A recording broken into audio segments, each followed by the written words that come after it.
Hey race fans, it's Race Day Top 5 with me, Frank 5.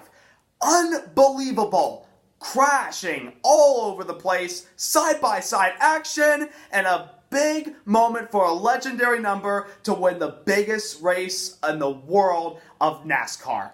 Unbelievable event.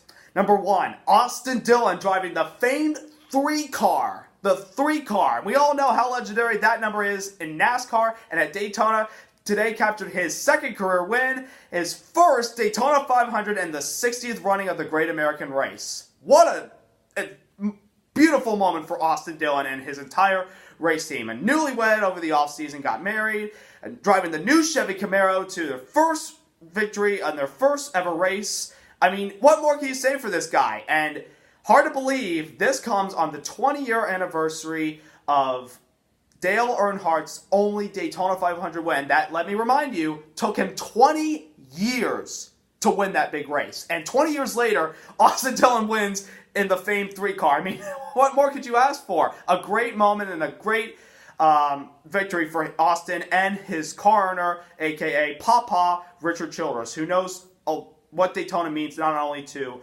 the racing industry and the family, but what it also means to him, especially considering he lost his best friend in a crash 3 years later. But what a moment for him and his family, and they are now officially in the playoffs for the NASCAR season as they brought it home out of a pack of snarling cars, and Bubba Wallace Jr. coming home second, Denny Hamlin third, Joey Logano fourth, and Chris Buescher in fifth.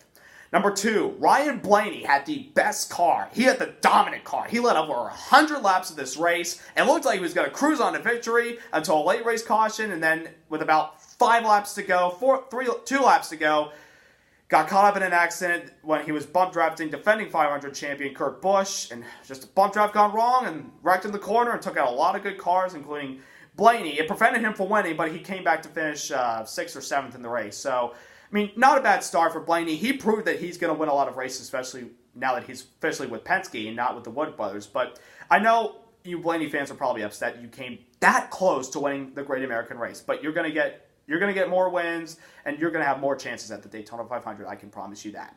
Number 3, Bubba Wallace Jr., his first race with the 43 car, first full season, I remind you, comes home second. The 3 and the 43 finishing first and second. That's a great way to start the season. The 2 legendary numbers of the sport, unbelievable. And Bubba ran a great race and had a great, smart speed weeks. He was able to keep it clean, learn, and that was able to catapult him all the way to a top 5 finish, almost winning the 500.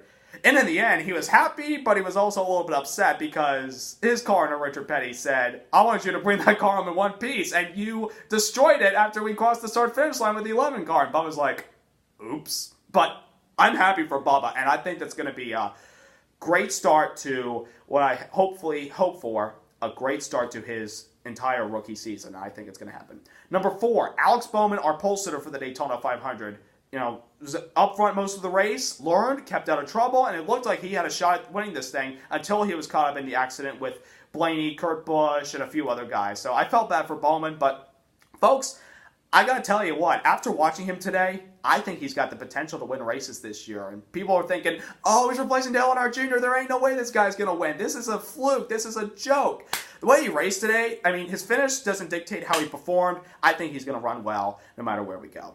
And number 5, Carnage. That was the story of basically the entire speed week. So, we saw it last year and we saw it today. With this new no ride height rules in the back and increasing the speed but making these cars a little bit loose, a lot of guys got a little bit, I don't know, they lost their minds today, especially coming at the end of stages, like stage 1, where they're battling on the back straightaway and then they started colliding each other. Come on, guys. We're coming to the end of a stage. Use your heads. It took out great cars like Jimmy Johnson, Eric Jones, Daniel Suarez, and a few others in the rest of the race. Kevin Harvick, Brad Keselowski. I mean, you got to use your head. I mean, hopefully these guys can learn when they go to Talladega, but that's Talladega, so I don't think so. So, to recap, my guy Chase Elliott, and new shirt, new number. We had a really good race car today, and towards, after halfway, we got a bump draft for Keselowski, and then it looked like it came down to block and took both of us out. We finished 33rd and didn't finish the race. I mean, I'm disappointed, but do I think that's going to dictate how, we're going to run the rest of the season? Absolutely not. I got a feeling he's going to like I said, he's going to win his first race of the season, and he's going to rebound next week at his home track in Georgia. So, Elliott fans, with the new number, do not give up hope. We are going to rebound next week, and we are going to have a great season, and I know it, and he knows it. So, Chase Elliott, let's go get him next week in Atlanta. Keep our head high. We're going to be championship contenders this year. And a couple other things to follow up. Danica Patrick's final 500. She was caught up in the same wreck as Elliott, Keselowski, and Harvick, so not the way to end her career in NASCAR, but we want to thank you for all you've done. We're going to miss you, Danica.